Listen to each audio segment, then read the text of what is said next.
Il y a 5 ans, mon frère a vendu mon piano à queue pour couvrir une dette de jeu de $20 000. Mes parents m'ont dit, ne donne pas une mauvaise image de la famille. Je n'ai pas discuté. Je suis parti discrètement. Il y a un mois, mon téléphone a sonné. Au moment où j'ai répondu, une voix familière a dit. Je m'appelle Jessica Sanders. J'ai 28 ans. Quand j'avais 15 ans, ma mère est morte d'un cancer. Elle était pianiste, compositrice, la seule personne qui m'ait jamais fait sentir que je comptais. Après son décès, mon père m'a fait asseoir et m'a dit, ta mère n'a rien laissé. Les frais médicaux ont tout pris. Je l'ai cru. Je l'ai cru quand il s'est remarié avec une femme qui me détestait. Je l'ai cru quand mon demi-frère a emménagé et m'a traité comme un fantôme. Je l'ai cru quand ils ont vendu le piano de ma mère, celui qu'elle avait utilisé pour enregistrer son seul album, et qu'ils m'ont dit que j'étais égoïste de pleurer. Je suis parti. J'ai construit ma vie. Je suis devenue avocate. Et je n'ai jamais regardé en arrière jusqu'à il y a un mois, quand mon père a appelé. Il a dit qu'il était en train de mourir. Il a dit qu'il voulait me dire la vérité. Ce qu'il ne savait pas, c'est que quelqu'un me l'avait déjà dit en premier. J'ai besoin que vous compreniez quelque chose avant d'aller plus loin. J'ai besoin que vous compreniez ce que ce piano signifiait, ce que ma mère signifiait. Parce que sans cela, rien d'autre n'a de sens. Le nom de ma mère était Caroline Mitchell Sanders. Elle était pianiste et compositrice. Pas célèbre, pas riche, mais talentueuse d'une manière qui poussait les inconnus à s'arrêter et à écouter. Elle reniflait cette routine. Chaque matin à 6 heures, avant que le reste de Richmond ne se réveille, elle s'asseyait à son piano, un piano de concert à queue Steinway modèle dès de 1975, et elle jouait, elle ne s'entraînait pas, elle jouait. D'autres enfants avaient droit à des berceuses au moment du coucher. Moi, j'avais du Chopin à 6 heures du matin. Je m'allongeais sur le parquet de notre salon, encore en pyjama, et je sentais les vibrations à travers mon dos. Les notes graves voyageaient à travers le bois, le long de ma colonne vertébrale, jusque dans ma poitrine. C'était comme être enlacé par la musique elle-même. Mon père n'est jamais entré dans la pièce quand elle jouait. À l'époque, je pensais qu'il était occupé à se préparer pour le travail, à faire du café. Maintenant, je sais qu'il ne voulait tout simplement pas l'entendre. En 2006, quand j'avais 10 ans, ma mère a enregistré un album. Ce n'était pas une grosse production. Un petit studio appelé Blue Ridge Recording, juste ici à Richmond. 8 compositions originales, 47 minutes au total. Cela lui a coûté $8 500. De l'argent qu'elle avait économisé pendant 3 ans. Je me souviens d'être assise dans la salle de contrôle, regardant à travers la vitre, ma mère au piano, casque sur les oreilles, les yeux fermés. Elle ne jouait pas pour le micro. Elle ne jouait pas pour l'ingénieur du son. Elle jouait pour elle-même, pour moi, pour quelque chose de plus grand que nous deux. C'était la première fois que je comprenais que ma mère n'était pas seulement ma mère. Elle était une artiste. Elle avait une voix, et cette voix vivait à l'intérieur de ce piano. Après la session, elle a passé son bras autour de moi et a dit quelque chose que je n'ai jamais oublié. Ce piano contient toute mon âme, Jessie. Un jour, il contiendra la tienne aussi. L'album n'est jamais devenu célèbre. Quelques centaines d'exemplaires vendus. Quelques passages sur les radios locales. Peut-être $200 de redevance cette première année. Du moins, c'est ce que mon père m'a dit plus tard. En mars 2008, on a diagnostiqué un cancer du sein à ma mère. Stade 2, carcinome canalaire infiltrant. Elle avait 41 ans. J'en avais 12. Je ne comprenais pas tout à fait ce qui se passait. Je savais qu'elle était malade. Je savais qu'elle avait des rendez-vous au centre médical VCU qui la rendaient fatiguée et maigre. Je savais qu'elle avait perdu ses cheveux et portait des foulards dans la maison. Mais je savais aussi qu'elle continuait à jouer. Chaque matin à 6 heures. Chopin, Debussy, ses propres compositions, la musique ne s'arrêtait jamais. Ce que je n'avais pas remarqué, ce que j'étais trop jeune pour remarquer, c'est qu'elle a commencé à écrire davantage. Pas de la musique, des lettres. Des pages et des pages de notes manuscrites. Une nuit, je lui ai demandé sur quoi elle travaillait. Je note les choses importantes. A-t-elle dit que c'était de la musique? Elle a secoué la tête. Non, bébé, plus important que ça. Je n'ai pas demandé ce qu'elle voulait dire. Je ne voulais pas savoir. Ce fut ma première erreur. La nuit avant que ma mère n'aille à l'hôpital pour la dernière fois, elle m'a appelé dans sa chambre. Le 14 juin 2011. Je me souviens de la date parce que j'ai rejoué cette nuit dans ma tête 1 millier de fois depuis. Elle était au lit, maigre, si maigre. Sa voix dépassait à peine un murmure. « Jessica, viens ici.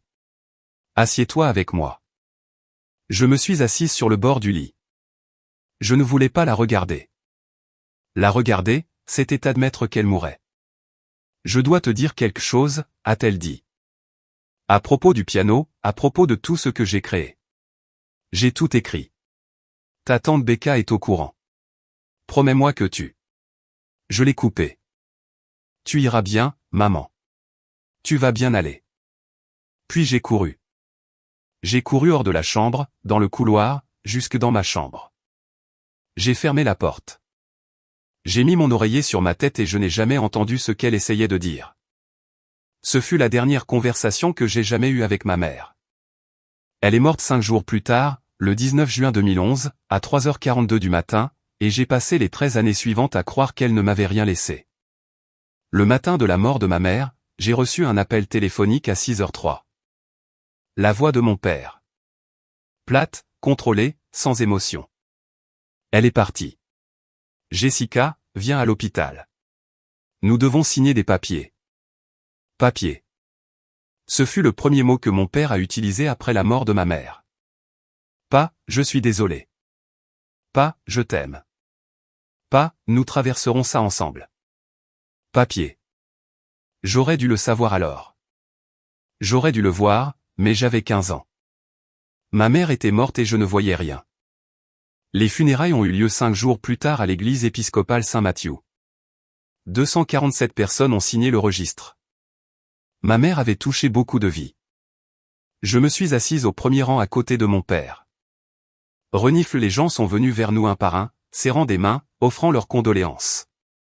Votre mère était un ange. Sa musique a touché tant d'entre nous. Elle est dans un endroit meilleur maintenant. Mon père hochait la tête et souriait. Il serrait des mains comme s'il était à une conférence d'affaires. À un moment donné, un homme que je ne reconnaissais pas s'est approché de moi. Cheveux gris, yeux gentils. Il s'est penché et a parlé doucement. Ta mère? T'a-t-elle envoyé quelque chose? Une lettre, peut-être? Elle m'a dit qu'elle allait t'envoyer quelque chose. Avant que je ne puisse répondre, la main de mon père était sur mon épaule. Jessica, viens dire bonjour au pasteur Williams. Il m'a éloigné. Je n'ai jamais revu cet homme.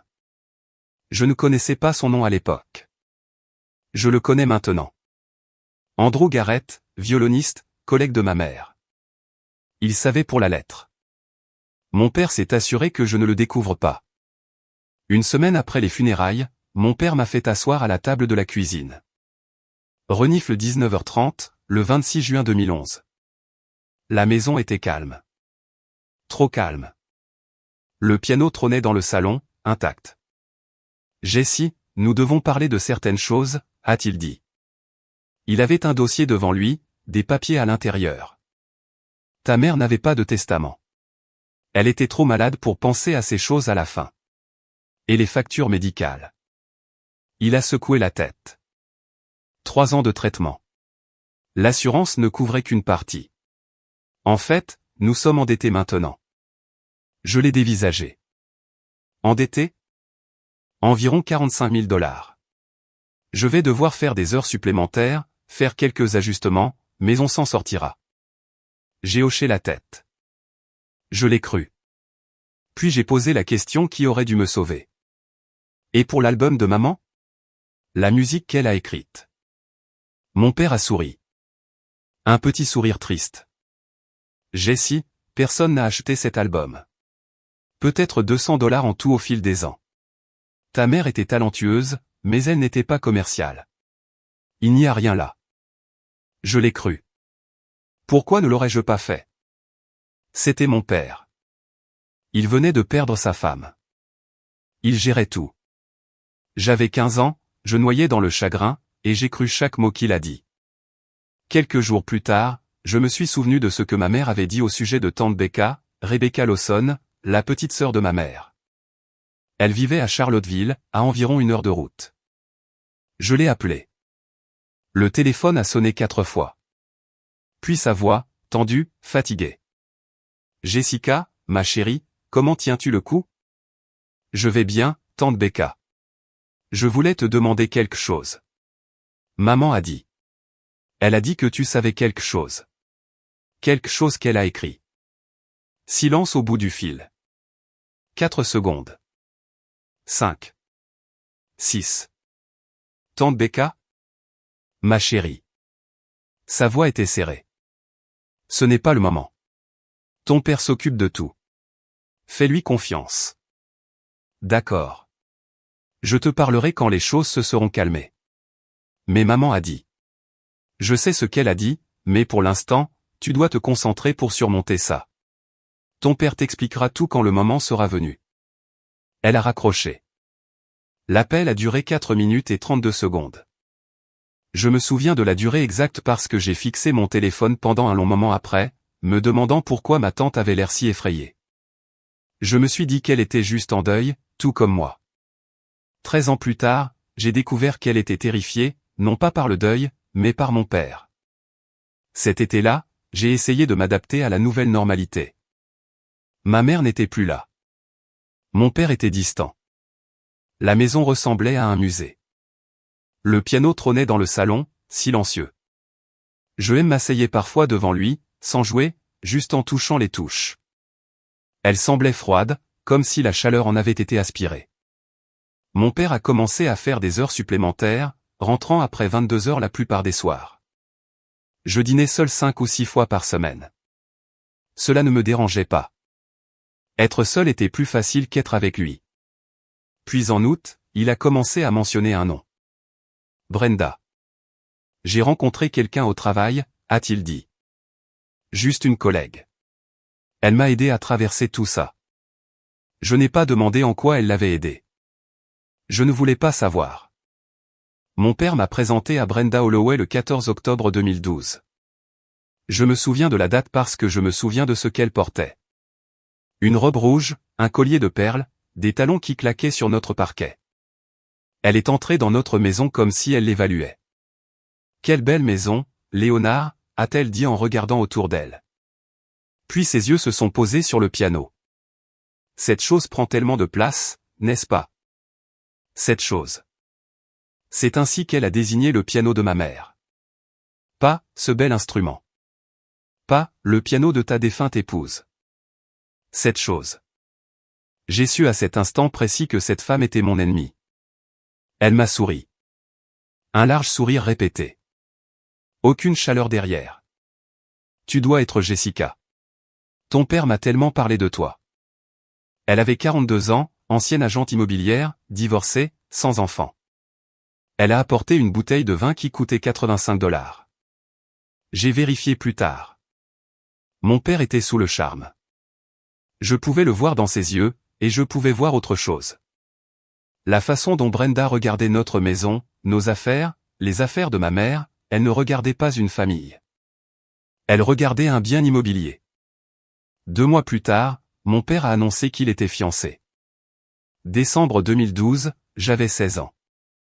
On ne m'a pas demandé mon avis. On ne m'a pas consulté. On m'a informé. Brenda et moi nous marions en mars.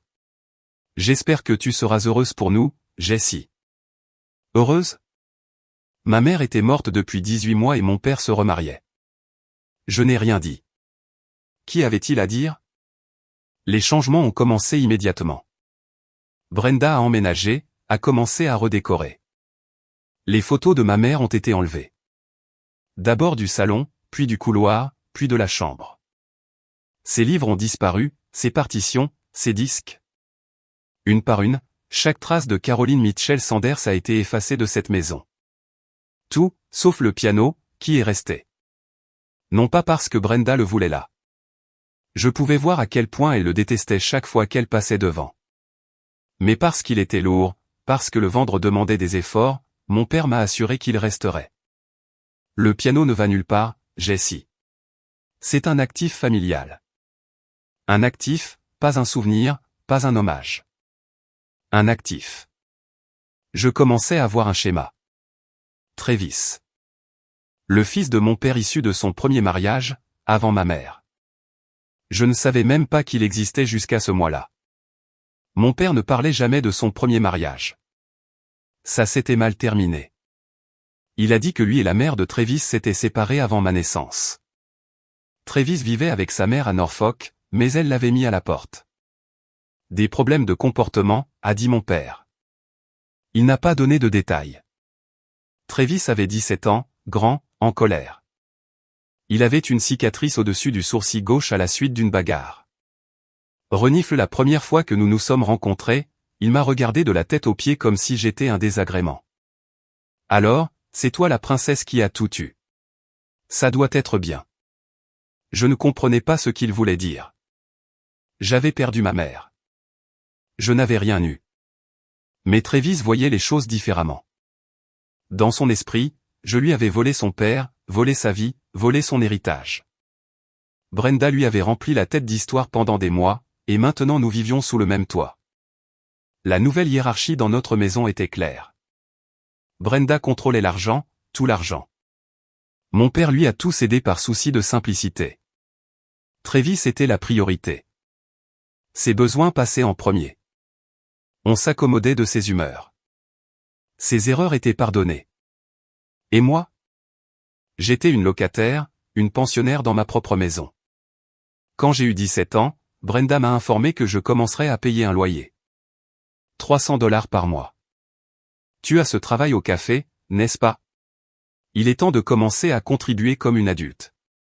$300 de la part d'une fille de 17 ans pour vivre dans la maison que ma mère avait aidé à payer. Je n'ai pas discuté, j'ai payé. Une nuit, j'ai entendu Brenda parler à mon père dans leur chambre. Jessica aura 18 ans l'année prochaine. C'est une adulte. Elle devrait commencer à penser à déménager. Nous avons besoin d'espace. De l'espace pourquoi? La réponse est venue quelques mois plus tard. Travis avait besoin d'un bureau à domicile pour ses projets commerciaux. Ma chambre était la plus grande à part la chambre principale. J'ai commencé à regarder les candidatures pour l'université. 8 février 2014. 21h23. Je jouais du piano pour la première fois depuis presque 2 ans.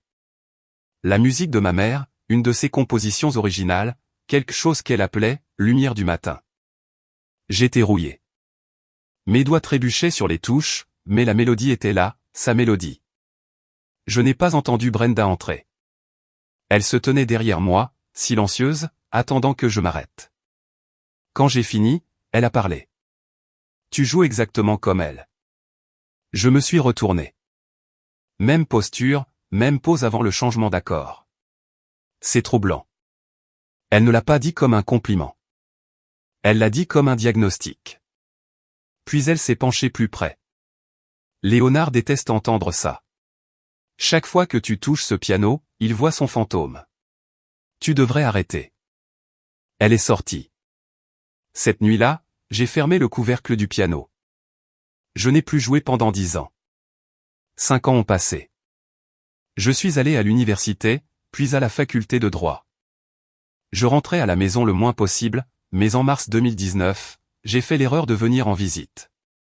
J'avais 23 ans, j'étais sur le point d'obtenir mon diplôme, j'étudiais pour l'examen du barreau. J'ai pensé qu'un week-end à la maison pourrait m'aider à décompresser. J'avais tort. Au moment où je suis entré, j'ai pu sentir la tension. Brenda était sur les nerfs. Travis évitait le contact visuel. Mon père avait l'air effrayé. Il m'a fallu 2 heures pour découvrir pourquoi. Travis avait un problème de jeu. Les paris sportifs. Il faisait ça depuis le lycée. Je l'ai appris plus tard. Mais maintenant, ça l'avait rattrapé. Il devait $20 000 à des gens qui n'envoyaient pas de poly-email de rappel. J'ai entendu mon père et Brenda se disputer dans la cuisine. Nous n'avons pas 20 000 en liquidité, a dit mon père. Les affaires de la concession sont serrées en ce moment. Alors on les trouve ailleurs, a sifflé Brenda. Ces gens à qui Travis doit de l'argent, ils ne sont pas patients. Puis elle l'a dit. Il y a une option. Ce piano. Il vaut plus de 100 000. J'ai arrêté de respirer. Le lendemain matin, ils ont convoqué une réunion de famille. Dans le salon. Brenda, mon père, Travis, et moi. Ils ont expliqué la situation. Travis devait de l'argent dangereux. Il devait l'aider. Nous allons vendre le piano, a dit mon père. J'ai senti le sang se retirer de mon visage. C'est le piano de maman. Ta mère est morte depuis 8 ans, Jessica. Sa voix était plate. Il s'agit des vivants. Travis a besoin d'aide. Brenda est intervenue. Ne sois pas égoïste, Jessica. Ce n'est qu'un objet. La vie de Travis est en jeu. Ces gens à qui il doit de l'argent. Ils sont dangereux. J'ai regardé Travis. Il n'a pas croisé mon regard. Puis j'ai posé la question. Le piano vaut au moins 175 000 $. Travis doit 20 000 $. Où va le reste de l'argent? Silence. Le sourire de Brenda s'est crispé. Ce ne sont pas tes affaires. 12 avril 2019. Je suis rentré de la bibliothèque pour trouver un camion dans l'allée. Piano Whitmore & Son. 2 hommes chargeaient le Steinway de ma mère sur un haillon. Renifle, j'ai couru à l'intérieur. Mon père était dans le salon, tenant un dossier. Des papiers à l'intérieur. C'est fait, Jessica. C'est ce qu'il y a de mieux pour tout le monde. J'ai arraché le dossier. Accord de vente. Acheteur, piano Whitmore & Son. Prix de vente, 95 000 $. Le piano de ma mère, d'une valeur de 175 000 $, vendu pour 95 parce qu'ils avaient besoin d'argent rapidement. Et au bas de la page, ma signature, sauf que je ne l'avais jamais signée. L'écriture était proche, peut-être précise à 70%, mais ce n'était pas la mienne. Quelqu'un avait falsifié ma signature. J'ai regardé mon père, puis Brenda qui se tenait dans l'embrasure de la porte. Qui a signé ça? Aucun d'eux n'a répondu. Je leur ai dit que j'allais appeler la police. Signaler le faux. Brenda a ri. Vas-y, appelle la police. Fais une déposition. Traîne ton propre père en justice. Elle s'est approchée. Puis regarde toute la ville le découvrir. La famille Sanders au tribunal, se battant pour le piano d'une femme morte. La concession de ton père sera ruinée. Sa réputation. Tout. Elle a penché la tête. C'est ce que tu veux, Jessica? Détruire cette famille pour un objet? Mon père a parlé. Puis les mots que je n'oublierai jamais. Ne donne pas une mauvaise image de la famille, Jessica. S'il te plaît. Nous avons tous fait des sacrifices les uns pour les autres. C'en est juste un de plus. Je l'ai regardé, l'homme en qui j'avais eu confiance pendant 23 ans. Il ne demandait pas pardon. Il n'offrait pas d'explication. Il me disait de me taire comme il l'avait fait à la mort de ma mère, comme il le faisait toujours. Je n'ai pas discuté. Je suis monté à l'étage, j'ai fait 2 valises, tout ce que je possédais. Le lendemain matin à 6h45, j'ai appelé un taxi. Mon père se tenait en bas des escaliers quand je suis descendu, silencieux, observant. Je suis passé devant lui, j'ai ouvert la porte d'entrée. Je ne l'ai pas claqué. Je l'ai fermé doucement, comme je le faisais toujours. La bonne fille. La silencieuse. Le taxi m'a emmené à la gare Amtrak. J'ai acheté un aller simple pour Boston. 89 $. C'est ce qu'il m'en a coûté pour laisser ma famille derrière moi. Dans le train, mon téléphone a vibré. Un SMS d'un numéro que je ne reconnaissais pas. SMS de numéro inconnu, Jessica, c'est tante Becca. Nous devons parler, mais pas maintenant. Quand tu seras prête. J'ai fixé le message pendant un long moment. Puis j'ai éteint mon téléphone. Je n'étais pas prête. Il me faudrait 5 ans.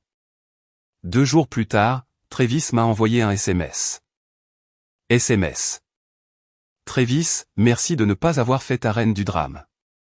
Brenda dit ou plus intelligente qu'elle ne le pensait, Travis. Au fait, l'argent du piano a été encaissé. On est bon maintenant, Travis. Papa dit que tu pourras rentrer à la maison quand tu seras grande, lol. Je n'ai pas répondu. J'ai fait des captures d'écran des messages. Puis j'ai bloqué son numéro. Je ne savais pas pourquoi j'avais gardé ces captures d'écran. Un instinct, une partie de moi qui savait que je pourrais en avoir besoin un jour. J'avais raison. J'ai déménagé à Boston avec 2 valises et $1100 sur mon compte en banque. J'ai loué un studio à Allston, $1400 par mois. Pas de meubles, juste un matelas sur le sol et mon ordinateur portable sur une boîte en carton. J'avais 3 mois avant l'examen du barreau. J'étudiais 18 heures par jour. Il n'y avait personne à appeler quand j'ai réussi, personne avec qui fêter ça, alors je me suis fait des nouilles instantanées et je suis retourné lire de la jurisprudence. Novembre 2019, j'ai reçu la lettre. J'avais réussi l'examen du barreau du Massachusetts. Score 285. La note de passage était de 270. Je suis resté assise sur mon sol pendant 1 heure à tenir la lettre. Ma mère aurait pleuré. Mon père s'en serait moqué. Ce soir-là, j'ai ouvert mon ordinateur portable et j'ai cherché Piano Whitmore & Son Richmond. Ils avaient un site web, une page d'inventaire. Le piano de ma mère y figurait, déjà vendu. Prix de revente $145 000. Quelqu'un l'avait acheté. Quelqu'un qui n'était pas moi. J'ai fermé l'ordinateur portable. En janvier 2020, j'ai été embauché par Morrison & Callaway LLP, un cabinet de taille moyenne au centre-ville de Boston. Ils étaient spécialisés dans la planification successorale, les litiges liés aux fiducies, les testaments contestés. L'une de mes intervieweuses m'a demandé pourquoi je voulais faire ce genre de droit. Les drames familiaux et l'argent des morts, a-t-elle dit. Ce n'est pas vraiment glamour. J'ai souri. C'est exactement pour ça. Elle n'a pas compris. Comment aurait-elle pu? Je ne lui ai pas dit que je m'entraînais pour un combat que j'ignorais devoir mener. Les lettres de la maison ont commencé à arriver en 2020. Email de décembre 2020. De Leonard Sanders. Objet, Noël. Jessie, c'est Noël. Brenda a fait ta tarte préférée. Tu nous manques. S'il te plaît, appelle. Je n'ai pas répondu. SMS de juin 2021. Travis, j'ai entendu dire que tu travaillais dans un cabinet chic. Tu te prends toujours renifle pour une personne supérieure à nous, hein? Je n'ai pas répondu. Email de février 2023. De Leonard Sanders. Objet, inquiet. Je m'inquiète pour toi, Jessica. Ça fait presque 4 ans. Juste un appel. S'il te plaît. Je n'ai pas répondu. En 5 ans, ils m'ont contacté 12 fois. J'ai répondu 0 fois. La seule personne avec qui je suis resté en contact était tante Rebecca. Une fois par an, elle venait visiter Boston.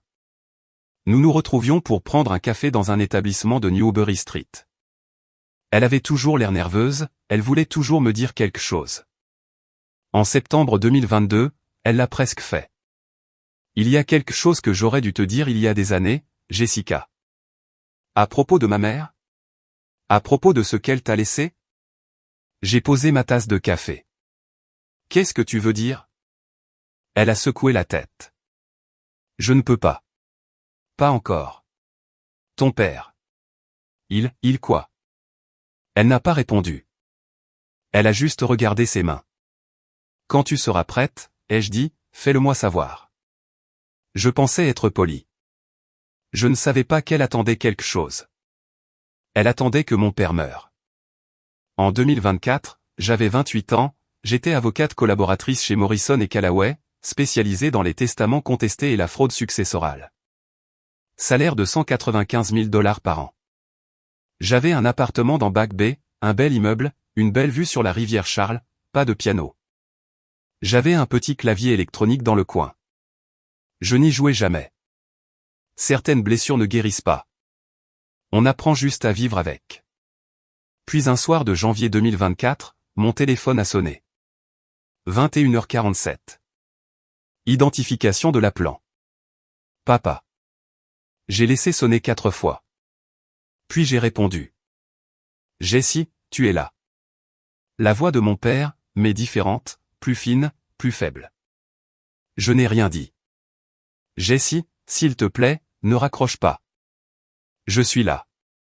Silence au bout du fil. Je pouvais l'entendre respirer. Pénible, lent. Je suis malade, Jessica. Cancer, pancréas, stade 4. Je n'ai rien ressenti. Est-ce terrible à admettre? Mon père me disait qu'il mourrait et je ne ressentais rien. Les médecins disent que j'en ai peut-être jusqu'à l'été, 6 mois, peut-être 8 si j'ai de la chance. Toujours rien. Je ne veux pas partir sans arranger les choses. Maintenant je ressentais quelque chose, une lueur de quelque chose de froid dans ma poitrine. Arranger quoi, exactement? Une autre pause. Plus longue cette fois. Il y a des choses que j'aurais dû te dire après la mort de ta mère. Des choses sur ce qu'elle a laissé. J'essayais de te protéger. Me protéger. C'était ça. Le mensonge enveloppé dans une excuse. Quelle chose? Je ne peux pas t'expliquer au téléphone. Jessie, j'ai besoin que tu rentres à Richmond pour qu'on puisse se parler face à face. Il y a des papiers, des choses qui doivent être signées. Papier, encore ce mot. Quel genre de papier? Juste pour s'assurer que tout se passe bien après mon départ. Tu comprends les trucs juridiques, n'est-ce pas? Ce sera simple. Je comprenais les trucs juridiques. Je comprenais quand quelqu'un essayait de me faire signer l'abandon de mes droits. J'y réfléchirai, ai-je dit. Merci, Jessie. C'est tout ce que je demande. Réfléchis-y juste. Puis une toux, grasse, douloureuse, et une autre voix. Jessica. Brenda. Ne prends pas trop de temps. Ton père n'a plus beaucoup de temps. Ne le fais pas attendre. Une pause. Nous faisons tous des choix, Jessica. Ton père te donne une chance de faire le bon. Pour une fois. Clic.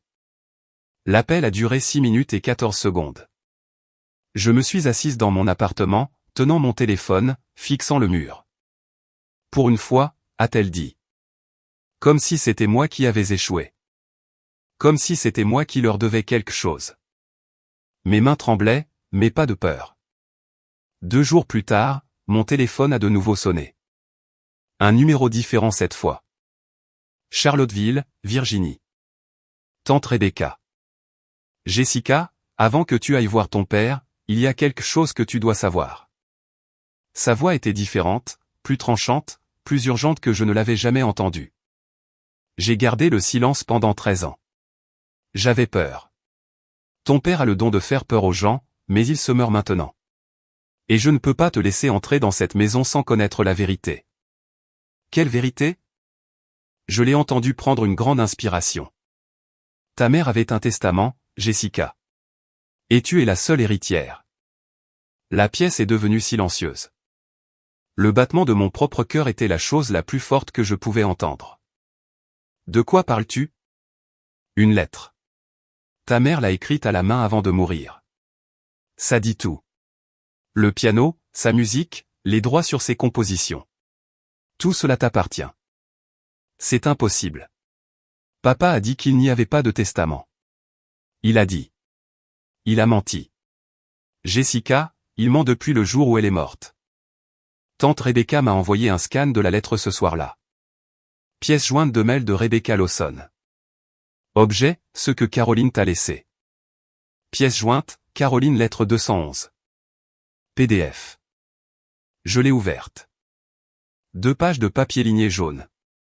L'écriture de ma mère, tremblante mais claire, datée du 10 juin 2011, 4 jours avant qu'elle n'aille à l'hôpital pour la dernière fois. Je l'ai lu 3 fois, puis 5 fois. Puis j'ai perdu le compte. À ma fille Jessica, si tu lis ceci, je suis parti.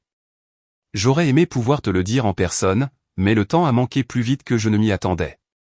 Tout ce que j'ai créé, ma musique, mes enregistrements, les droits sur mes compositions, t'appartient. Le piano t'appartient. Il a été acheté avec l'argent de la succession de mes parents, pas de Léonard. J'écris cette lettre parce que je ne fais pas confiance à ce qui se passera après mon départ. Léonard est plein de bonnes intentions.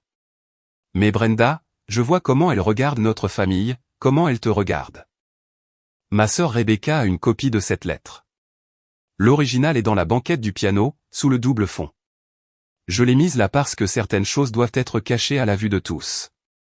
Tu es mon cœur, Jessica. Tout ce que j'ai fait était pour toi. Amour toujours, maman.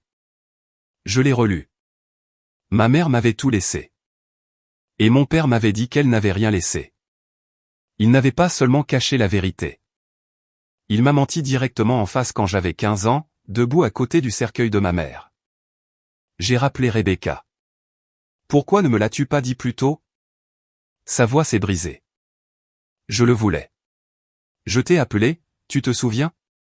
Quelques jours après les funérailles, mais Léonard m'a devancé. Il a dit que tu savais déjà.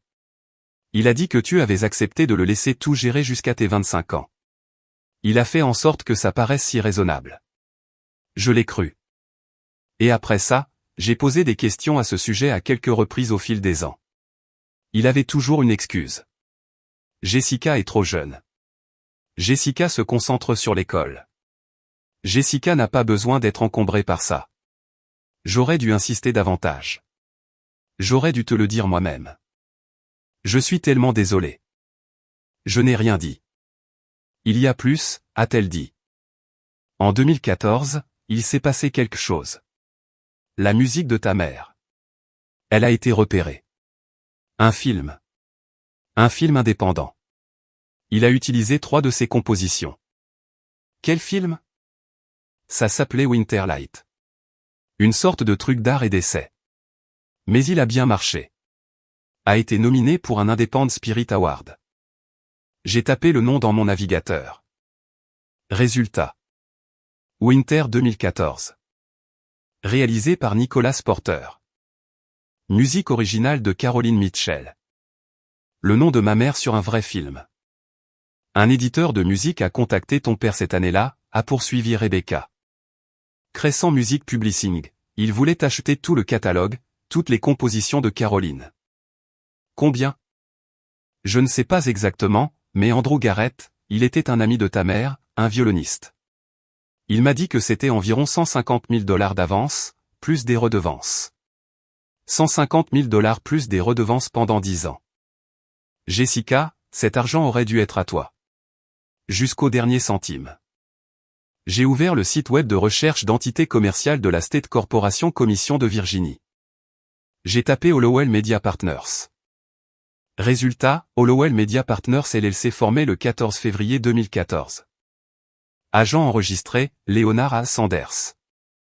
Adresse, 7102 Broadstone Drive, Richmond, Virginie. Notre maison. Et Hollowell. C'était le nom de jeune fille de Brenda.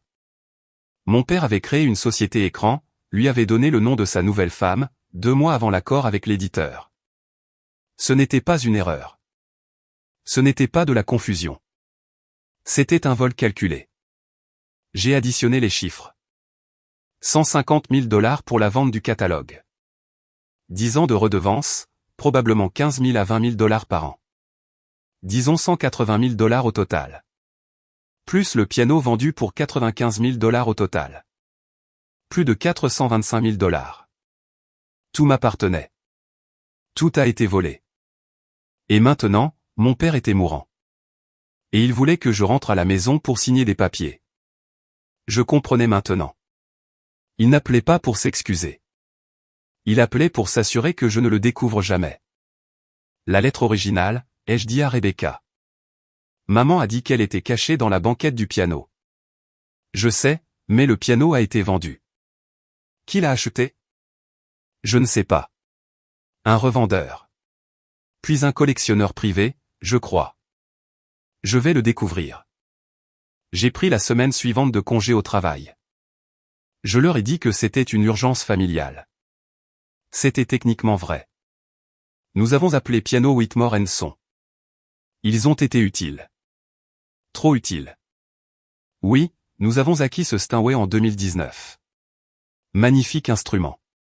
Nous l'avons vendu à un collectionneur privé à Washington DC. Un homme nommé Harrison Cole. J'ai noté le nom. Harrison Cole, 67 ans, chirurgien à la retraite, Georgetown, collectionneur de Steinway Vintage.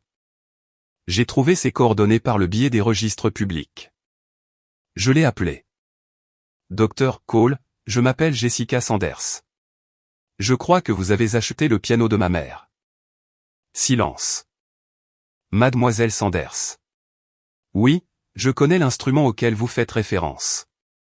Le modèle date de 1975. C'est une pièce remarquable.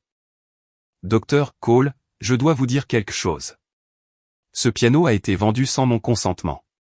Ma signature sur les documents de vente a été falsifiée. Je suis avocate et j'enquête sur les circonstances. Une longue pause. Je n'en avais aucune idée. Je l'ai acheté de bonne foi au revendeur. Je comprends.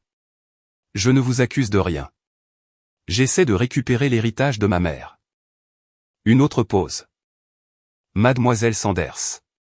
Il y a quelque chose que vous devriez savoir. Lorsque je restaurais la banquette du piano, j'ai trouvé une enveloppe. Elle était cachée sous un faux panneau au fond. Je ne l'ai pas ouverte. Votre nom est dessus. Mon cœur s'est arrêté. Elle est toujours là. Je l'ai gardée. Ça semblait personnel. J'ai pensé qu'un jour la propriétaire légitime viendrait la chercher. J'ai pris l'avion pour Washington DC le lendemain. Nous nous sommes rencontrés dans un café à Georgetown. Le docteur Cole était un homme au visage aimable, aux cheveux blancs et aux yeux doux. Il a apporté l'enveloppe dans une pochette matelassée. « Votre mère devait vous aimer beaucoup », a-t-il dit. Elle l'a cachée comme un trésor. J'ai pris l'enveloppe, jaunie par le temps, mon nom écrit sur le devant avec l'écriture de ma mère, pour Jessica. Mes mains tremblaient en l'ouvrant. À l'intérieur, la lettre originale, exactement comme la copie que Rebecca avait envoyée, mais avec quelque chose en plus, une deuxième page, une liste de toutes les compositions de ma mère avec des notes. Lumière du matin, achevé en 2005. Les droits appartiennent à ma fille Jessica Sanders. Chanson d'hiver, achevé en 2006. Les droits appartiennent à ma fille Jessica Sanders. Dernière danse, achevé en 2007. Les droits appartiennent à ma fille Jessica Sanders. Et en bas, souligné 2 fois, toutes les redevances, tous les droits, tous les revenus futurs de ma musique appartiennent exclusivement à ma fille. Ceci est mon testament et ma volonté. Signé, daté. 10 juin 2011. J'ai contacté Crescent Music Publishing à Nashville. Je me suis présenté comme une avocate enquêtant sur une affaire de succession. J'ai fourni des documents prouvant que j'étais la fille de Caroline Mitchell. Ils m'ont envoyé le contrat. Pièce jointe de mail du service juridique de Crescent Music Publishing. Objet, succession de Caroline Mitchell Sanders. Pièce jointe, Mitchell catalogue accord 2014.pdf. Je l'ai ouvert. Signé par Leonard Sanders, administrateur de la succession. Il n'y avait pas eu d'administration de succession. Il n'y avait pas eu d'homologation de testament. Ma mère avait un testament. Il a juste été ignoré. Le contrat montrait $150 000 payés d'avance le 8 avril 2014 et un calendrier de paiement des redevances. J'ai demandé l'historique des paiements. Ils l'ont envoyé. Résumé des paiements de redevances 2014 à 2024. Bénéficiaire, Hollowell Media Partners LLC. 2014, $12 418. 2015, $18 932. 2016, $21 056. 2017, $19 844. 2018, $22 187. 2019, $17 632. 2020, $15 891. 2021, $19 024. 2022, $18 756. 2023, $16 412. T1 2024, $4 650. Total, $186 802. Note, l'audio dit $187 432. $187 000 de redevances, plus $150 000 d'avance, plus $95 000 pour le piano. Total, $432 432. Mon héritage volé. Déposé dans une SARL et LLC, portant le nom de ma belle-mère. J'ai créé un dossier de preuve. Lettre originale de ma mère. Copie de Rebecca. Document d'enregistrement de la LLC. Contrat avec Crescent Music. 10 ans de paiement de redevance. Capture d'écran des SMS de Travis de 2019. La fausse signature sur la vente du piano. 47 pages. J'en ai fait 3 copies. Une pour mon coffre-fort, une pour Rebecca, une pour l'avocat que j'engagerais si cela allait au tribunal. Mais je ne voulais pas aller au tribunal. Je voulais voir le visage de mon père quand il réaliserait que je savais tout. La nuit avant de prendre l'avion pour Richmond, je me suis assise dans mon appartement en regardant une photo de ma mère. La seule que j'avais gardée d'elle au piano. Souriante, jeune. Maman, je fais ce que tu as demandé. Je reprends ce qui m'appartient. J'aimerais juste que tu sois là pour le voir. Mon téléphone a vibré. SMS de numéro inconnu. Je sais ce que tu fais. Ça ne marchera pas, Brenda. J'ai souri. Ce fut le premier sourire sincère que j'avais eu en 5 ans. 10 février 2024. 14h34. Je me suis garé dans l'allée du 7102 Broadstone Drive. La maison semblait plus petite que dans mes souvenirs. L'érable dans la cour avant avait disparu, abattu. La porte d'entrée avait été repeinte en bleu. Ma mère l'avait peinte en blanc. Chaque trace d'elle effacée. Brenda a ouvert la porte. Jessica, tu es venue. Ton père va être si heureux. Elle a souri de ce sourire, celui qui n'atteignait jamais ses yeux. Puis elle s'est retournée et a crié vers l'intérieur de la maison. Elle est là. Prépare les papiers. Mon père était dans le salon. Je l'ai à peine reconnu. Il avait perdu 40 livres. Sa peau avait une teinte jaune, la jaunisse causée par le cancer. Il était assis dans un fauteuil, enveloppé dans un gilet dont je me souvenais de mon enfance. Pendant un instant, juste un instant, j'ai ressenti quelque chose qui ressemblait à de la pitié. Puis il a ouvert la bouche. Jessie. Tu as l'air bien. Qui a réussi? J'ai toujours su que tu t'en sortirais bien. Tu tiens ça de moi. La pitié a disparu. Je tenais ça de lui? Que avais-je jamais reçu de lui? À part des mensonges. Brenda m'a tendu un dossier. Ne perdons pas de temps. Ton père a un rendez-vous dans 2 heures. Je l'ai ouvert. Accord de décharge et de règlement. 8 pages préparées par Frédéric Wallace, avocat, Richmond. J'ai parcouru les paragraphes clés. La sous-signée renonce par la présente à toute réclamation liée à la succession de Caroline Mitchell Sanders. Libère Leonard A. Sanders et Hollowell Media Partners LLC de toute responsabilité. Reconnaît avoir reçu tous les biens et actifs auxquels elle pourrait avoir droit. Il voulait que je signe l'abandon de tout, avant même que je sache que j'avais quelque chose. J'ai posé le document. Avant de signer ça, j'ai quelque chose à vous montrer. J'ai ouvert mon propre dossier. J'ai sorti la lettre originale, l'écriture de ma mère. Je l'ai placée sur la table.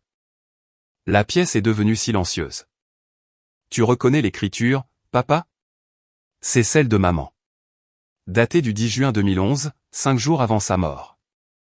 Mon père a fixé la lettre. Son visage a pâli, plus pâle encore que ce que le cancer avait fait. Brenda s'est levée. Où as-tu eu ça? L'original était caché dans la banquette du piano. Le piano que vous avez vendu. L'acheteur l'a trouvé et l'a gardé. Il me l'a donné. J'ai regardé les mains de mon père trembler. Elle m'a tout laissé. Papa. Le piano, les droits musicaux, tout. Et tu m'as dit qu'elle n'avait rien laissé. J'ai continué. Mais attends, il y a plus. J'ai sorti l'enregistrement de la LLC. Hollowell Media Partners, formé en février 2014, 2 mois avant que tu ne vendes le catalogue de musique de maman. Agent enregistré Leonard A. Sanders, nommé d'après ta nouvelle femme. J'ai posé le contrat de Crescent Music sur la table. 150 000 $ payés d'avance à ta société écran. J'ai posé l'historique des paiements à côté. 187 432 $ de redevances sur 10 ans également payés à ta société écran. J'ai posé l'accord de vente falsifié du piano en dernier. Étage 95 000 $ pour le piano vendu avec une fausse signature. Je l'ai regardé.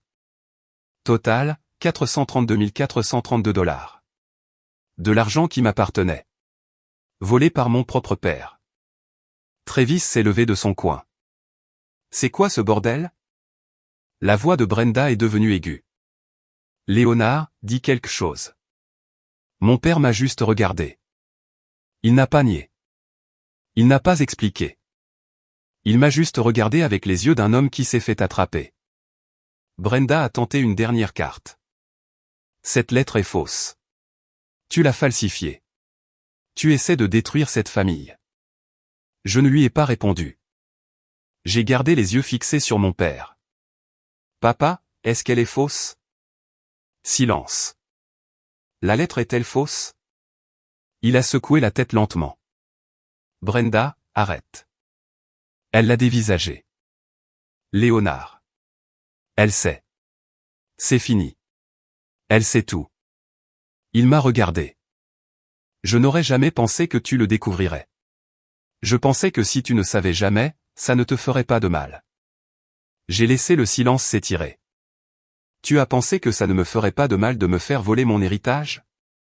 Qu'on me dise que ma mère ne m'avait rien laissé? De vous regarder vendre son piano et qu'on me dise que j'étais égoïste de pleurer? Il a tressailli. J'essayais de protéger. Tu ne me protégeais pas. Tu te protégeais toi-même. Tu la protégeais elle. J'ai pointé Brenda du doigt. Tu protégeais Travis. Tout le monde sauf moi. Je me suis levé. Je veux savoir pourquoi. La vraie raison. L'histoire de mon père est sortie par morceaux. Après la mort de ma mère, il était endetté. Les frais médicaux, oui, mais aussi de mauvais investissements à la concession. Il était sur le point de couler. Brenda a eu l'idée de vendre les droits musicaux. Juste jusqu'à ce que les choses se stabilisent, avait-elle dit. Jessica n'a pas besoin de le savoir. Mais une fois que l'argent est rentré, il y a toujours eu une autre crise. La concession avait besoin de plus de capital. Travis s'est attiré des ennuis. Brenda voulait faire des rénovations. La première année, je me suis dit que je rembourserais, a dit mon père. La deuxième année, la concession a failli couler. La troisième année, Travis a eu besoin d'aide. Ça a juste continué, et je ne pouvais pas m'arrêter parce que m'arrêter signifiait admettre ce que j'avais fait. J'ai écouté sans expression. Tu as renifle vendu le piano de maman parce que Travis devait $20 000 de dette de jeu, mais tu as obtenu $95 000. Où sont allés les $75 000 restants? Il n'a pas répondu. Brenda l'a fait. Ça ne te regarde. Ça a payé la rénovation de la cuisine, a dit mon père doucement. Et la nouvelle voiture. J'ai regardé Brenda. Elle ne l'a pas nié. Je n'ai pas signé la renonciation. À la place, j'ai donné à mon père un document différent. Voici ce dont j'ai besoin de toi. Il l'a regardé. 1. Une reconnaissance écrite que la lettre de maman est valide et que je suis l'héritière légale de sa succession. 2. Le transfert de tous les droits musicaux à mon nom. 3. Ta coopération pour racheter le piano au Dr Cole. Il est prêt à me le vendre au prix coûtant. Brenda s'est avancée. Si tu signes ça, tu admets la fraude. Il pourrait te poursuivre en justice. Je l'ai regardé. Oui, il le pourrait. Mais je ne le ferai pas. À moins que vous ne m'y obligiez. Brenda s'est tournée vers mon père. Léonard, ne fais pas ça. Elle bluffe. Elle ne poursuivra pas son père mourant. Mon père a regardé sa femme, puis moi. Pour la première fois en 13 ans, il a fait un choix différent. Brenda, ça suffit. Ce n'a jamais été ta décision. C'était la mienne. Et j'y mets fin. Le visage de Brenda s'est tordu. Elle l'a giflé. Le son a claqué dans la pièce silencieuse. Puis elle s'est rattrapée. A reculé. Tu vas le regretter, m'a-t-elle dit. Non, ai-je dit. Je ne pense pas. Elle est sortie en trombe. Travis a suivi sans un mot. Mon père a signé le document.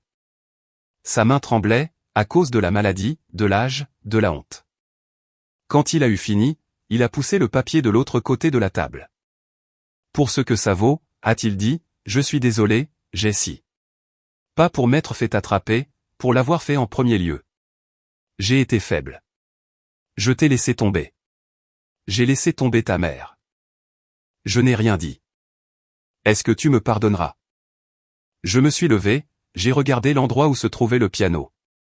Le rectangle décoloré sur le parquet. Le pardon n'est pas quelque chose que je peux t'accorder en ce moment, papa. Peut-être jamais. Mais je ne te détruirai pas non plus. Je te laisserai partir avec la paix que tu pourras trouver. J'ai ramassé le document signé. C'est le maximum que je puisse t'offrir. J'ai marché vers la porte, je me suis arrêté, j'ai regardé en arrière. Mon père pleurait. C'était la première fois que je voyais ça. Je ne l'ai pas réconforté. Je ne lui devais pas ça. À 16h47, j'ai quitté cette maison en voiture. J'ai regardé dans le rétroviseur une fois.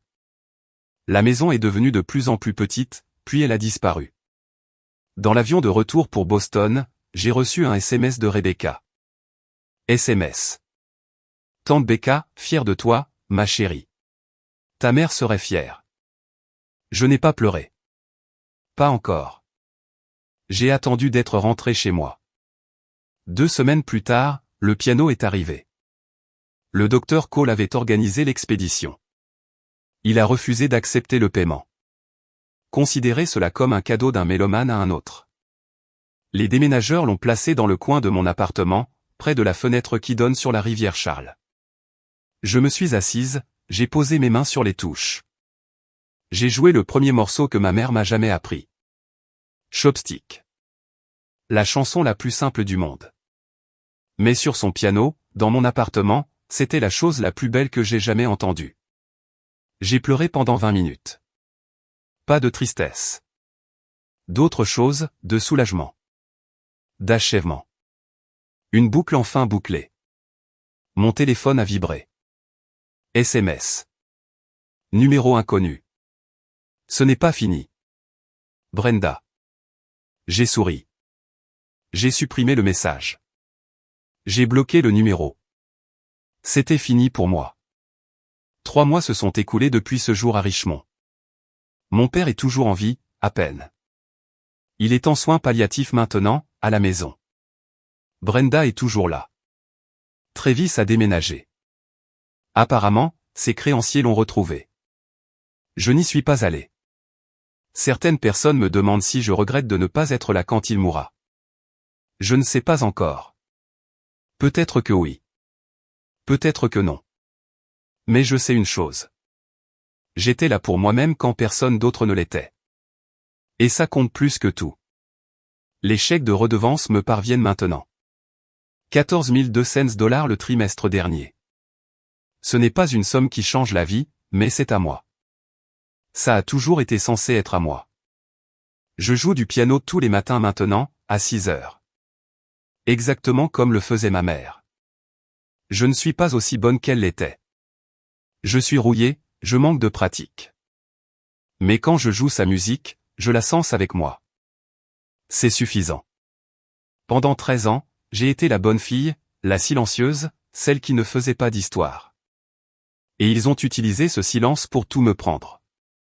Alors voici ce que j'ai appris. Le silence n'est pas la paix. Le silence est une permission.